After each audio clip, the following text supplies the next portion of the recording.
नमस्कार भैया, हम संतोष पाल आप सब सामने एक रक्षाबंधन गीत प्रस्तुत करते हैं। अगर गीत पसंद आए तो आप लोग अपन प्यार दुलार आशीर्वाद जरूर देंगे। रिम झिम बरसे सावनवा बीरनवा के जाब बांधे रखिया। रिम झिम बरसे सावनवा बीरनवा के जाब बांधे रखिया।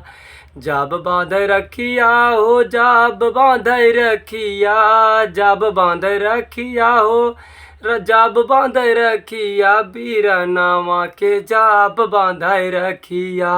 रिम झिम बरसे सावनवा बीरनवा के जाब बांधे रखिया।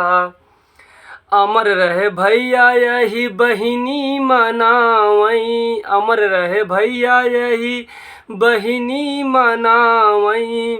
भैया के नाम लैके कजरी सुनावई, भैया के नाम लैके कजरी सुनावई।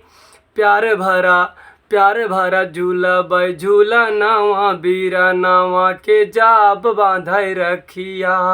रिम झिम बरसे सावनवा बीरनवा के जाब बांधे रखिया।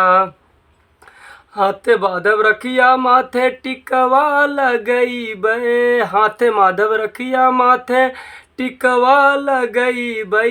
भैया के अपने मिठैया खिलइबै, भैया के अपने मिठैया खिलइबै। भरी भरी देखबै नयनवा बीरनवा के जाब बांधे रखिया। अरे रिम झिम बरसे ब्यादरिया बीरनवा के जाब बांधे रखिया।